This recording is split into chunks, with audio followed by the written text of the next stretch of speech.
आज मैंने सरफराज अहमद जो हमारे क्रिकेट टीम के कप्तान हैं और वर्ल्ड कप में पाकिस्तान की टीम की नुमाइंदगी कर रहे हैं, पाकिस्तान की नुमाइंदगी कर रहे हैं, इंग्लैंड जा रहे हैं पाकिस्तान की टीम को लेके। इनको पैगाम देने के लिए हुकूमत पाकिस्तान का, हमारे वज़ीर आज़म इमरान ख़ान का कि हमारी नेक तमन्नाएँ और पूरी सपोर्ट और दुआएं अपनी क्रिकेट टीम के साथ हैं। हमारी ख्वाहिश है कि सरफराज की कप्तानी में हमारी क्रिकेट टीम बहुत अच्छा परफॉर्म करे। हार जीत जो है वो मुक़द्दर का या अल्लाह के हाथ में होती है, लेकिन मेहनत अपनी भरपूर करें, मुकाबला सख्त करें।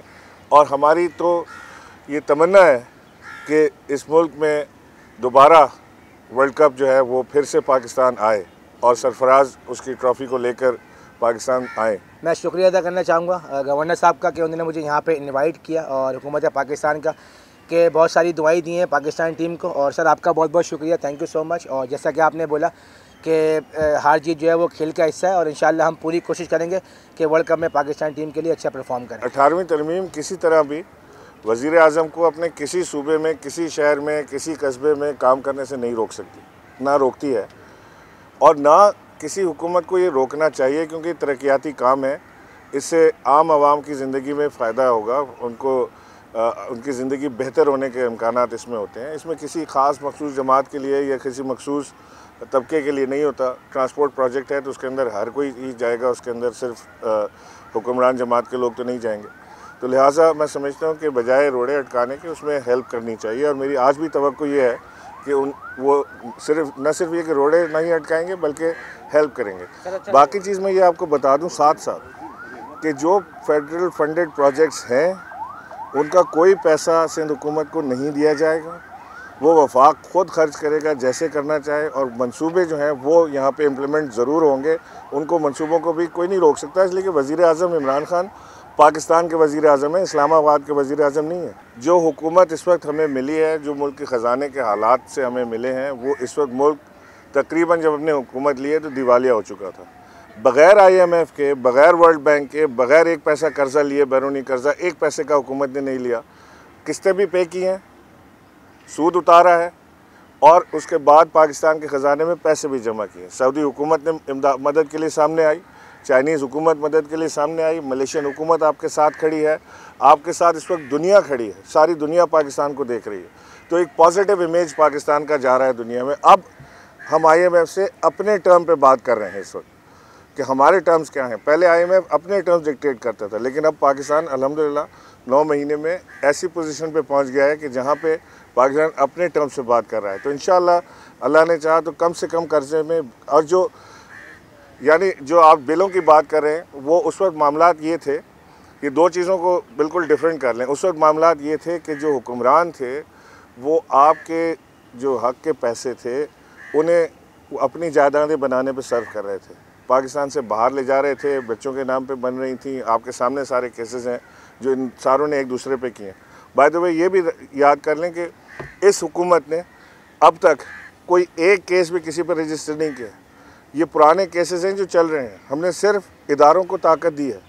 अगर इदारे खुद से कोई काम कर रहे हैं तो उसके ऊपर हुकूमत पाकिस्तान का ज़ोर नैब पे नहीं है। हुकूमत पाकिस्तान ज़बरदस्ती कोई काम FIA से नहीं करा रही, वो अपनी इन्वेस्टिगेशन कर रहे हैं, वो अपनी इन्वेस्टिगेशन कर रहे हैं। तो लिहाजा चोरी में महंगाई या मुल्क को ठीक करने के लिए महंगाई, जो कर्ज़ा उतारने के लिए आप कर रहे हैं चीज़ें, जो इक़दाम कर रहे हैं, अगर उसकी वजह से होती है।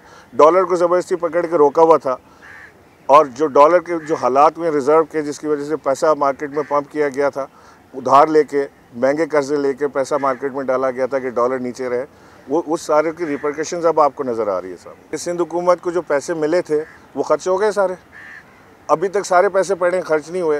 फिर हंगामी मामलात करके उसको खर्च करेंगे, किस तरह क्या प्लान कर रहे हैं। तो लिहाजा पहले वो खर्च कर लें, पैसे उनके कहीं नहीं जाते सिंध हुकूमत के, जो उनका हक़ है वो उनको ज़रूर मिलेगा। 162 अरब रुपए की जो सिफारिशात हमने दी हैं वज़ीर आज़म को, उसमें जो करीबी, इसमें 3 तरह के मंसूबे हैं। एक फौरी हैं, एक मुस्तक़बिल करीब में है जिसको मैं साल से 1.5 साल कहता हूँ, और एक जो है लॉन्ग टर्म है जिसमें मैं 4 से 5 साल जिसको मैं गिनता हूँ। तो जो मुस्तक़बिल करीब के मंसूबे हैं, जो फौरी हैं, उसमें मैं आपको बता देता हूँ कि हमने जो साइट मंगोपी रोड है वो है, उसके ऊपर फ्लाईओवर्स हैं, जो ग्रीन लाइन बस के साथ फ्लाईओवर्स 2 बने हैं वो हैं। तकरीबन 7 ऐसे मंसूबे हैं जो अगले 3 से 4 माह के अंदर जिनका इफ्तिताह हो जाएगा इंशाल्लाह। कोशिश होगी कि वज़ीर आज़म आके कर दें, अदरवाइज़ उनका इफ्तिताह हो जाएगा, पब्लिक के लिए खुल जाएंगे। उसके बाद जो ग्रीन बस का मंसूबा है वो भी वो तैयार है, उसका इंफ्रास्ट्रक्चर। उसके लिए हम अभी तक जो हमारे ऑपरेटिंग पार्टनर्स हैं उनको हम देख रहे हैं, शॉर्टलिस्ट कर रहे हैं कि वो ऑपरेटिंग पार्टनर्स आ जाएं, फिर टेंडर करके इंशाल्लाह वो फौरी तौर से कर देंगे। उसमें मैं समझता हूँ कि कोई 6 से 8 माह या साल भी उसके अंदर लग सकता है। ग्रीन बस जिस दिन आप टिकट ख़रीद के बस के अंदर बैठेंगे उसमें मैं आपसे ये अर्ज़ कर रहा हूँ, मेरी कोशिश है कि इस वक्त 200 BRT बसेस KPK हुकूमत की कराची में खड़ी हैं और ये कराची पोर्ट पे जो जा रही हैं।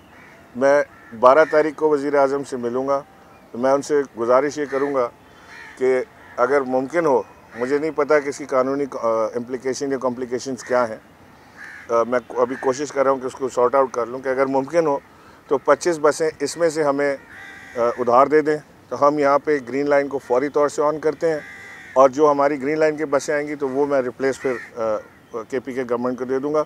मेरी ये ख्वाहिश है पर्सनल, मुझे अभी इसकी कानूनी इम्प्लिकेशंस नहीं पता, लेकिन अगर ये हो जाता है तो इंशाल्लाह जैसे मैं आपसे कह रहा हूँ कि ये भी फौरी मंसूबों में शामिल हो जाएगा और अगले 2 महीने में हम ग्रीन लाइन बसेस ऑपरेट कर देंगे, फुल कैपेसिटी पे ना सही, क्योंकि उसकी कैपेसिटी तकरीबन 80 बसों की है रिक्वायरमेंट और कैपेसिटी, तो हम शायद 25 बसों से उसको शुरू करें।